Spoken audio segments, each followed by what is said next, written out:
Dhenkanal town ବଡ଼ଜୋରା ନିକଟସ୍ଥ ଶ୍ରୀ ଶ୍ରୀ ଶନୀଶ୍ୱର ମହାପ୍ରଭୁଙ୍କର 10ମ ବାର୍ଷିକ ବିଶ୍ୱଶାନ୍ତି ମହାଯଜ୍ଞ ଅନୁଷ୍ଠିତ ହୋଇଯାଇଛି।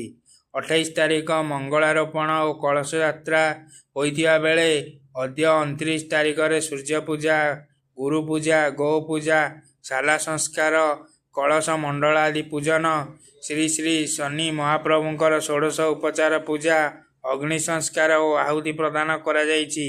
ଆସନ୍ତା 30 ତାରିଖରେ ସୂର୍ଯ୍ୟପୂଜା, ଗୁରୁପୂଜା, ଗୋପୂଜା, ମଣ୍ଡଳ ଆଦି ପୂଜନ, ଶ୍ରୀ ଶ୍ରୀ ଶନୀଶ୍ୱର ମହାପ୍ରଭୁଙ୍କର ଷୋଡ଼ଶ ଉପଚାର ପୂଜା, ଚଣ୍ଡୀପାଠ ଓ ଆହୁତି ପ୍ରଦାନ କରାଯିବ। ଆସନ୍ତା ମେ 1 ତାରିଖରେ ବିଭିନ୍ନ ପୂଜା ସହିତ ଗୀତାଯଜ୍ଞ, ଗୀତାପାଠ ଓ ପୂର୍ଣ୍ଣାହୁତି ଅନୁଷ୍ଠିତ ହେବ। ପ୍ରତ୍ୟେକ ଦିନ ଭକ୍ତମାନଙ୍କ ପାଇଁ ପ୍ରସାଦ ସେବନ ବ୍ୟବସ୍ଥା କରାଯାଇଛି।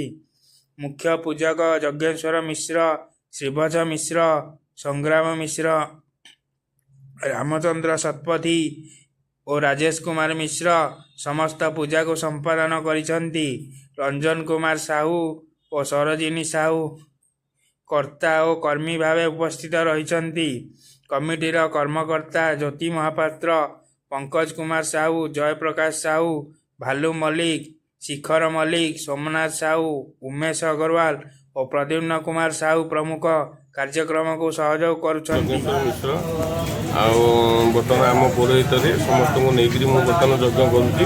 ଏଇଟା 10 ବର୍ଷ ହେଲା ବି କରୁଛି ଯଜ୍ଞ ଏଠି। ଆଉ ଏଇଟା 10ମ ବାର୍ଷିକ ଯଜ୍ଞୋତ୍ସବ।